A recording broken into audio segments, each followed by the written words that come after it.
Tuesday, March 15th.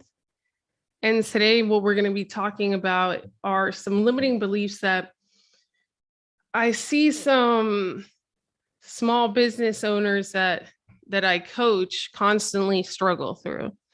All right. And we are live. So let's do this.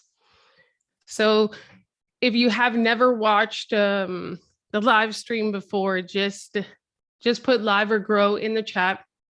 I'll reach out to you. I'll connect with you. I'll follow you. And I hope that you're having like a really phenomenal morning. It's pretty beautiful here in Florida today. So if you're a small business owner, this is a place for you. You're going to learn some things, hopefully, right? Leave me some feedback in the chat. And today I'm going to be having a masterclass at 7:15 p.m. Eastern Standard Time. If you're interested in growing on LinkedIn, especially your visibility and getting inbound clients, then definitely be there. And to register, just go to www.yougrow.club, yougrow.club. So let's get to it. So welcome to Growthpreneurs. Today, we're going to be talking about some limiting beliefs that I see people constantly struggle with when it comes to money. And I'm going to share one of the most kind of profound things that changed my personal perspective when it comes to money. And it's from the book Happy Money. All right. There's a book called Happy Money, and it's from a Japanese author.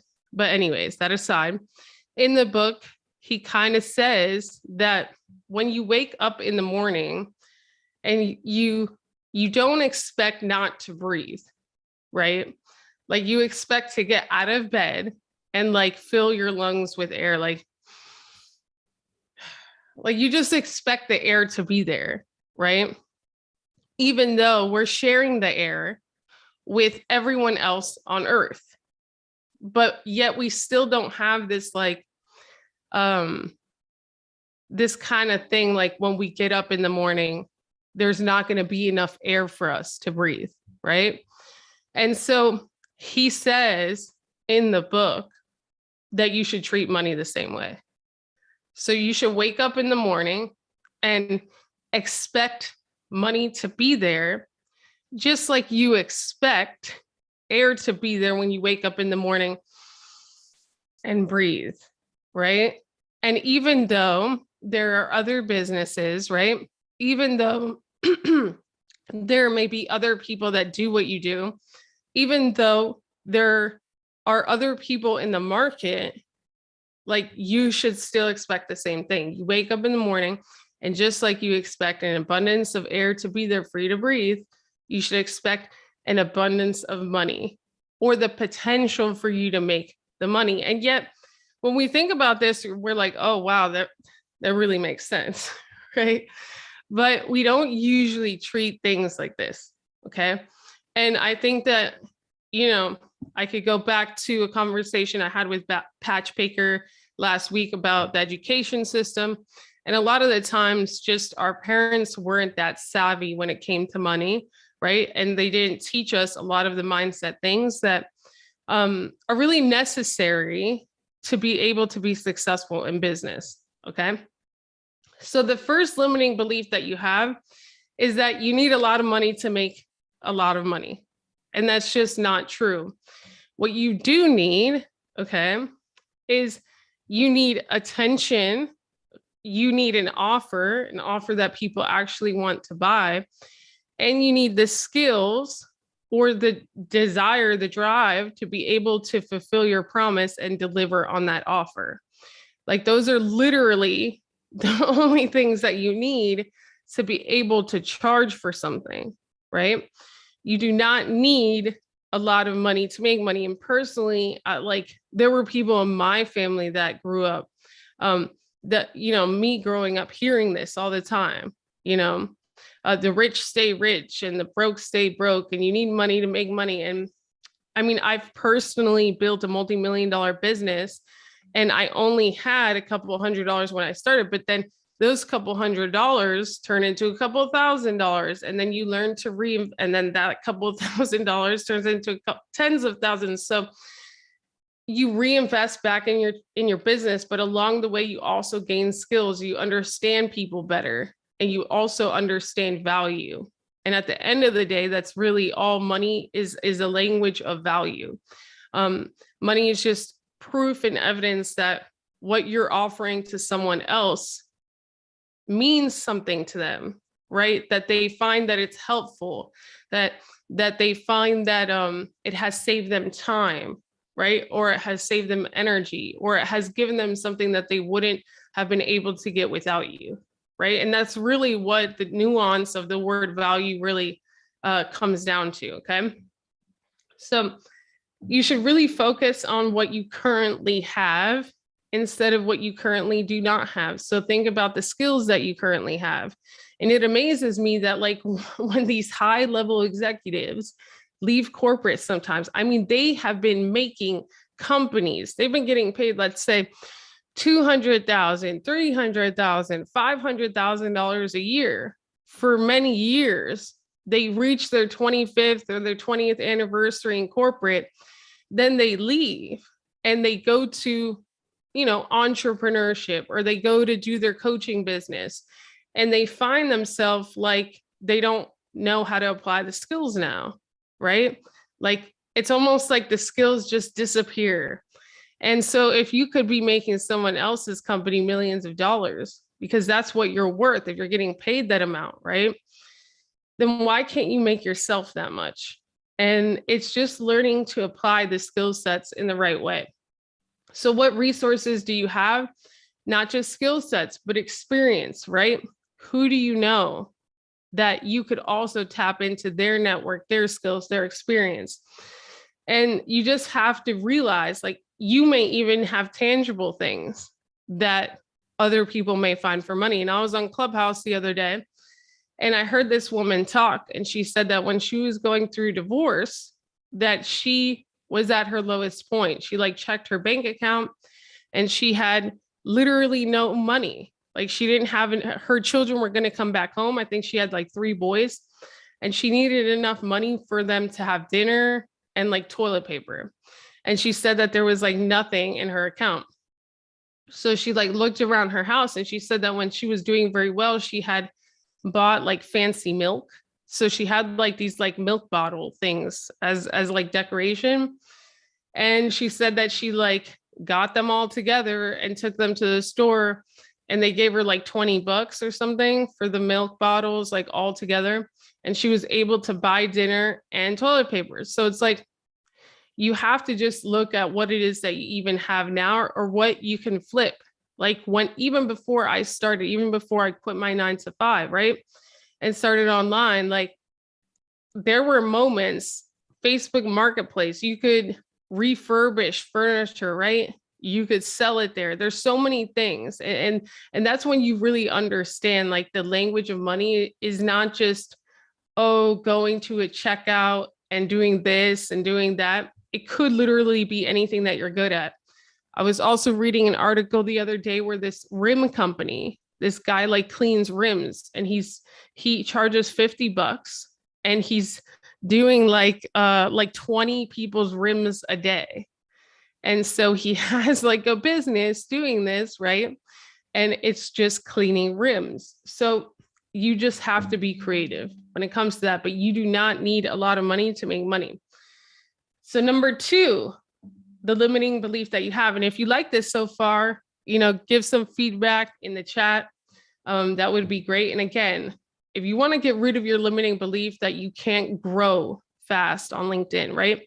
That you can't reach the people that you want to reach without paid advertising, or that you need to continue to make cold calls and cold message people constantly just to be able to get clients. I want to be able to break those limiting beliefs for you in the presentation tonight. So go to www.ugrow.club and join me at 7:15 p.m. Eastern Standard Time. So number 2, the second limiting belief around money is that it takes a lot of time, right? And when you surround yourself with successful people and you see someone have like $1 million day, or you see someone make a call and they close right on the spot, $100,000 deal, you start to think very differently, right? Even when you break your own limitations and maybe in a day make what you made 3 years ago, right? In a year, it's, you have to just get better at what it is that you're delivering, right? And so it doesn't necessarily have to take a lot of time. And I think sometimes we limit ourselves in this, right? Like I've heard people say it took me 10 years to get to 6 figures in my business. And I don't think that that's necessary, number one, to wait that long. I think with the right guidance, you could definitely do it within a year. And there are people that do it within a month, right? So like sometimes we don't even realize it, but like we cage ourselves by even the time constraints that we put on money. And it's crazy because sometimes we do this to ourselves, but let's say that you need to make rent, or let's say that, you know, you need to come up with XYZ amount. Or if somebody told you today, hey, you could buy this $500,000 Rolls Royce or $2 million Rolls Royce for $10,000, right? You'd probably find it very quickly. And so don't limit what you could do, how many people you could help, just because of the huge amount of time that you give yourself to do it, because you think that it's necessary in your mind. So revamp what you think is possible for yourself. So if you're saying, hey, you know, I'm going to take my online business to 6 figures in 3 years, then ask yourself, you know, how could you potentially do that in 6 months? How could you potentially do that in 12 months? Maybe 3 months, right? And don't say that it's impossible, because it's definitely not impossible. So number 3, people love to say this one, right? People say this all the time. And every time I hear this saying, it's like I cringe. I'm like, no. But this one is time is money. And trust me, as a cancer survivor, as a stage 4 cancer survivor, I could tell you this: time is not money. Time is 1,000 to 100,000 times to 1,000,000 times more valuable than money, right? If you were to go to Warren Buffett right now, and I think he's like 90 years old at this point, and say, hey, Warren, if you lost all your money today, like you could go back to when you were 30 years old, but you would lose everything. Would you do it? Every single person, including Warren Buffett, including, Elon Musk, Jeff Bezos, every single person of the wealthiest would say yes. Why? Because they cannot get back time, right? And so what I have here in my notes is that the richest people I know value their time the most. And when I'm coaching someone, I really know that they're struggling with this. When I see that they're saving a penny, but costing themselves tens of thousands of dollars just to save that penny, right? And so one of my clients who I love, I'm not going to say her name, but she needs a babysitter, right? And so actually, I know a few of them right now that need a babysitter, because, a lot of the children are at home and things like that. So when you break down the cost of a babysitter, let's say that on average, it's like $25 an hour, right? And let's say that that's 40 hours a week, just regular math, right? That's $1,000 a week for that babysitter. And in most states, honestly, you could probably get a babysitter for a little bit less, but I just went high so that you can see the value of this example. In those 40 hours where you pay $1,000, right? I would say you invest $1,000. You could generate a few $1,000s easily, or you could do work such as, create a coaching program or create a digital asset that could go on and make hundreds of thousands of dollars for your business, right? And so we have to start thinking about things like that. Stop trying to save a penny just because, you're too short-sighted, right? Don't cost yourself tens of thousands or hundreds of thousands of dollars in the long term just because you want to save a penny in the short term, right? Especially when it comes to your business. So the fourth thing, and this goes to, again, if you want to expand your network, if you want to reach high level connections and actually get them to accept your request and start conversations with people that you could eventually serve, right? It doesn't have to necessarily be clients, but maybe joint venture partnerships, investors. Maybe you are an investor and you want to find startups to invest in. Then go to ugrow.club and join me for the masterclass this evening. But number 4 is your network is your net worth. And this is another one that kind of makes me cringe a little bit, because at any given point, your network is far more valuable than your net worth, right? And I'll prove this to you with a very simple example. So let's say you have just 1,000 people in your network, 1,000 connections, 1,000 professionals, whatever. And let's say that on average, each professional, and again, I'm going low on this, especially in the LinkedIn crowd, but I want to prove a point. So let's say on average that each person in your network on average makes $50,000 a year. That's a potential of $50 million, right? That you could tap into, okay? Altogether, $50 million of potential that you could tap into. So if your net worth, even with 1,000 connections, does not reach 50 million, right? Then your network is not your net worth, right? You still have to tap into it. Now let's take it down a notch, right? Let's say you only tap into 1% of 1,000 connections. So that's 1% of that $50 million of potential that you could tap into. That's still 500K. So if you're on social media and you have 1,000 connections, 1,000 followers, 1,000 friends, whatever, and you're not making 500K a year, that means that you have yet to tap into just 1% of those 1,000 connections, right? And so that's pretty mind-boggling. So your network is not your net worth. Your net worth is a reflection of your ability to build relationships and get seen and be trusted by your network, right? And these are the things that we're going to talk about in the masterclass today. Like increasing trust, right? Getting seen and becoming visible is essential for your business to not only survive, but continue to grow, right?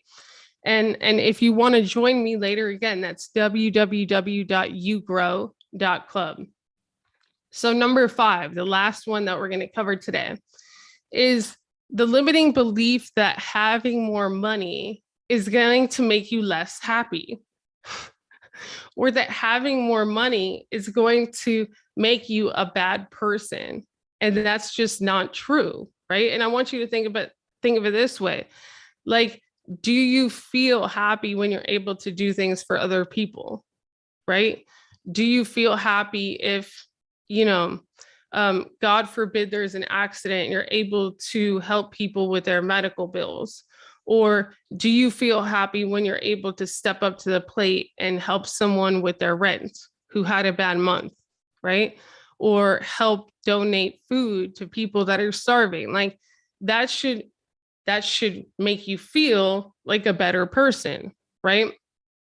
For most people. And so if that's true, and if you want to make a bigger impact, because if you're listening right now, you're probably a leader who doesn't just want to, do things that they're not passionate about, but who's actually interested in making an impact, then by default, you should want to make as much money as humanly possible so that you could have more resources to help as many people as possible.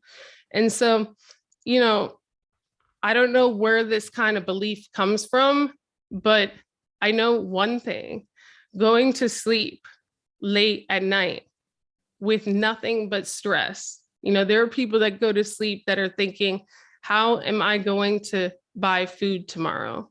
Right? How am I going to pay the rent? How am I going to pay these medical bills? You know, money is one of the greatest reasons why people get divorced, right? All of those things, stress in and of itself is a silent killer. It's not good for your health. It's not a good state of mind to be in. And so I would argue the opposite. As someone who's been in both positions, I could say that not having to go to bed with that stress is probably the most life-changing and rewarding thing that you could ever experience, right?